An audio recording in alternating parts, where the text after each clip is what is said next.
My name is John Watts. I'm a Birmingham, Alabama attorney who helps veterans receive benefits. And today, as we talk about the pension benefits, and just as a reminder, that is the non-service related.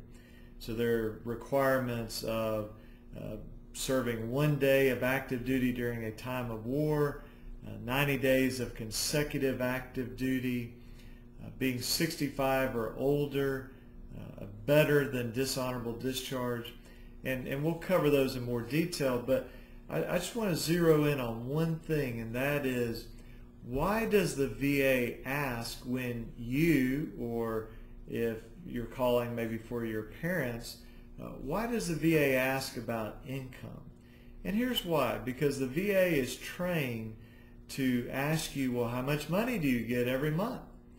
And typically the response will be, if the amount of income you receive is more than what the pension benefits could be, and right now, as I'm creating this video, it's a little over $2,000 a month. So if you say, well, my Social Security, my retirement, all this stuff is $36,000 a month, then the VA typically will say, I'm so sorry, you make too much money. And that's the end of it.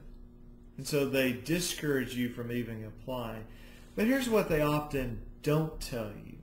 You start off with whatever your income is, and then you lower that by the unreimbursed medical expenses. So to take our example, you make $36,000 a year, so that's $3,000 a month. But let's say you are right now, or if we're talking about your parent, maybe your father's in an assisted living at $4,000 a month. Well, he makes $3,000, but he has $4,000 in unreimbursed medical care. That creates something called, and the government loves acronyms, IVAP, Income for VA Purposes. An IVAP of -1,000. You start off 3. You minus the 4, well, that gets us down to below 0. And so in this obviously a very simplified example, but under this situation, this example, assuming that your father otherwise qualifies, he would receive over $2,000 a month. Even though maybe initially when you called the VA, they said, oh, no, you make too much money.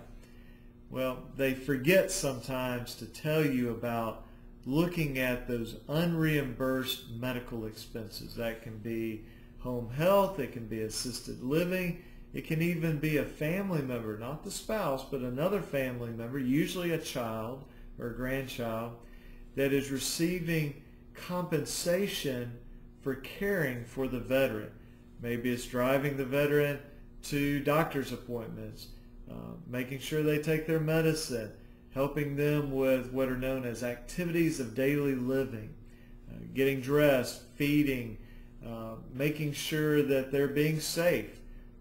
Maybe, and I suspect most of us have had this, we've had family members that are no longer able to cook because they won't remember to shut off the oven, or it's otherwise a danger for them. So all sorts of items that can be unreimbursed medical expenses, and we'll talk about those, but just remember, you start off at the income, but then you minus out, subtract out the unreimbursed medical expenses, and that may cause even somebody that has, at least starting off, a high income to really have a zero income for VA purposes, and they may be entitled up to $2,000 or slightly more than $2,000 a month in these VA pension benefits. So we'll talk more about this.